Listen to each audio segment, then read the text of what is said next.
the heart of every organization is its people. We're taking action to take care of them, to develop a world-class team, now and into the future. This is Empowering Excellence with Art and Frankie.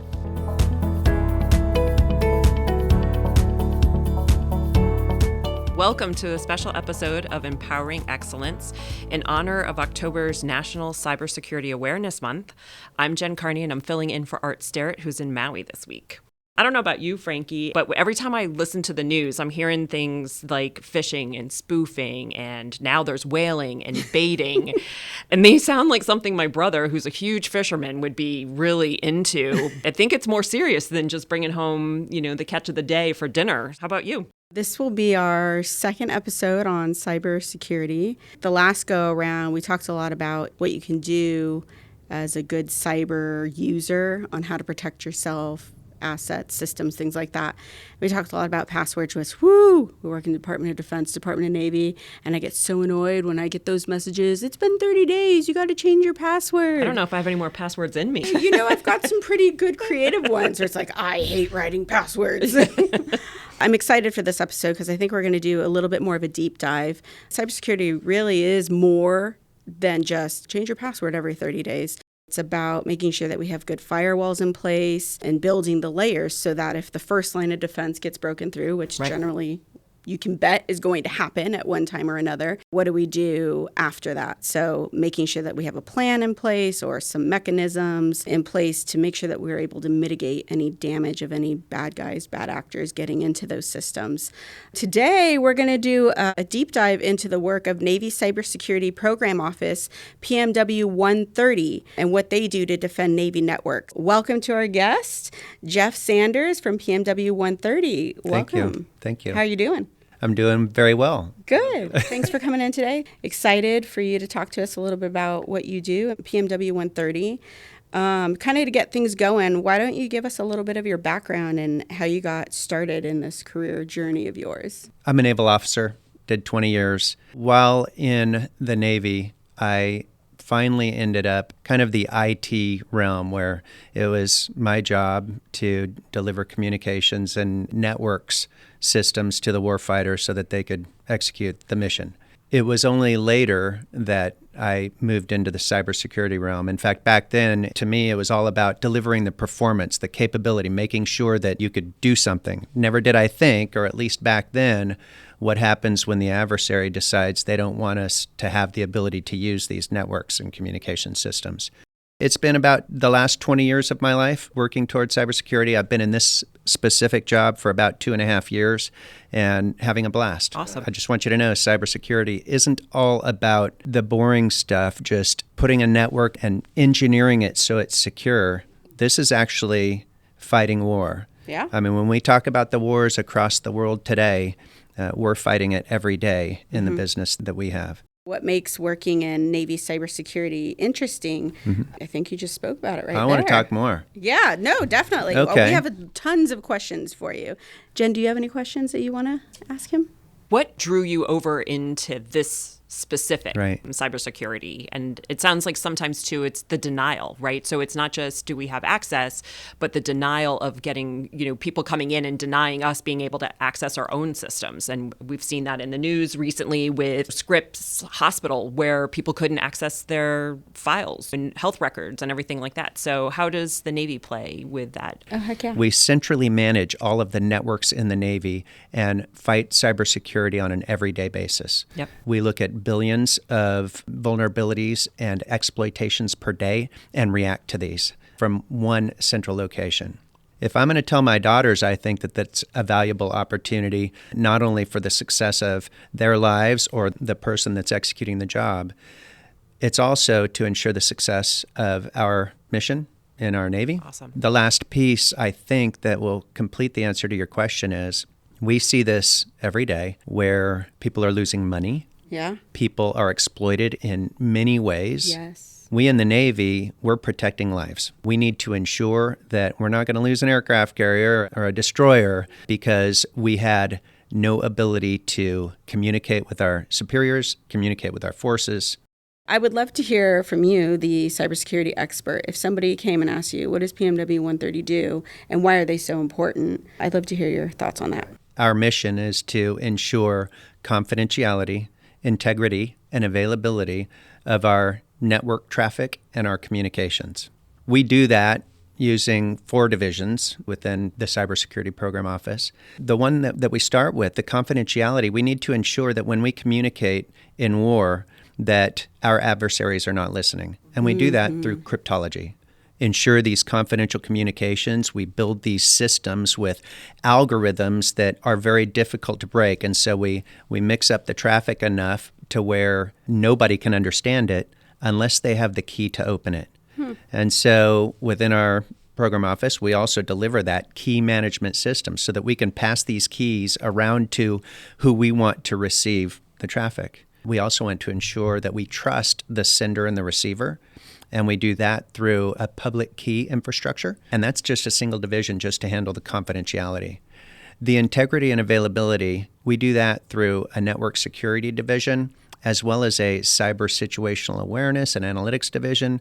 All of this is sounding a little bit boring, but remember, the ultimate goal is to ensure that we can build a system that has security controls in place, that we then put a perimeter fence around that system so that people can't break in, and then finally ensure that we have those detectives that can look and watch for malicious activity on these networks. And so putting all those pieces together, done with 4 divisions within the Cybersecurity Program Office, everything that I'm talking about is defense only.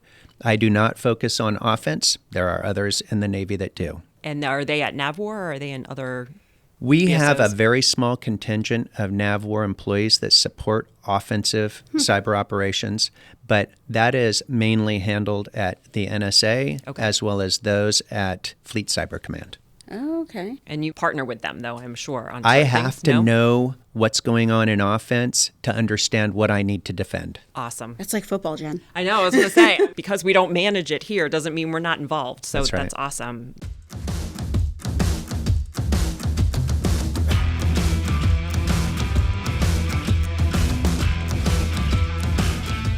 What are some of the most meaningful projects that you've worked on? Recently, it's been pretty exciting for me. We've let a very large contract for our latest technology that we have named Shark Cage. This is Sounds it is. And I don't even want to tell you where the name came from, and it really doesn't align to the mission Did of this it come capability. from Finding Nemo? That is what I need to know. Let's say yes. That is exactly where it came from. So we let that contract to deliver a capability that's going to ensure incident handling and response, to ensure that they're searching through our networks, finding any bad things that are going on our networks, and then we can counter. The people that are searching, those are the ones you refer to as the detectives in the division? Yeah. Yeah. Okay. And the only reason I do that is because we built a slide a good time back. And when talking about incident handling and response, we had a private eye with a magnifying glass on the. And so I've always just considered, okay, that's the detective side. We've got the gate, we've got network defense, which is going to be a boundary. Right. But then we always need somebody. If somebody does jump that fence, how do we find them? Yeah. Everybody needs to be involved in cybersecurity. Yes. But that doesn't mean that everybody needs to be involved with delivering their own cybersecurity solutions to any product within the Navy. And so what we've done over the last year or two is started to consolidate the delivery of cybersecurity tools within our cybersecurity program office. And I think that's a great thing for the Navy so that we don't confuse our sailors. We can develop the relationships with our vendors. ASNRDA recently assigned us to take on 2 additional very large cybersecurity programs, and I think that's a real win for certainly us and PEO C4I and NAVWAR, but the Navy as well. That's awesome. And who's ASN RDA? Right now it's Secretary Girton. Okay. And so the memo came from him last March and said, PEO C4I, you will take these programs, which means we've got to partner with other areas of the Navy, we call systems commands, other acquisition offices that we call PEOs, and bring all of their talent to bear on this. It's not simply something within PEO C4I and our NAVWAR claimancy that's going to be able to deliver on these products. We're now working across the systems commands and across the PEOs in the Navy to deliver. How do you stay ahead of the curve? You were talking about there's offense and defense. And so how do you manage to try to stay at least 1 or 2 steps ahead of the adversaries? Yeah. You're talking to your daughters, like, if you want good job security, Right. you're always needed. I mean, with AI and all the stuff that's brought, like, it seems like it's a rapidly evolving profession. Yeah. It's a fight every day, and every day we find new threats and something different. And so we're often chasing the threat. Is that against all threats? No, I think we can stay ahead of many, but when we're talking about nation-state actors and peer adversaries, we've got to learn every day and apply different techniques, different methods, different tools every day. Because we can't stay ahead of every threat, we have to have good reaction, right? Yeah. And a good recovery mechanism.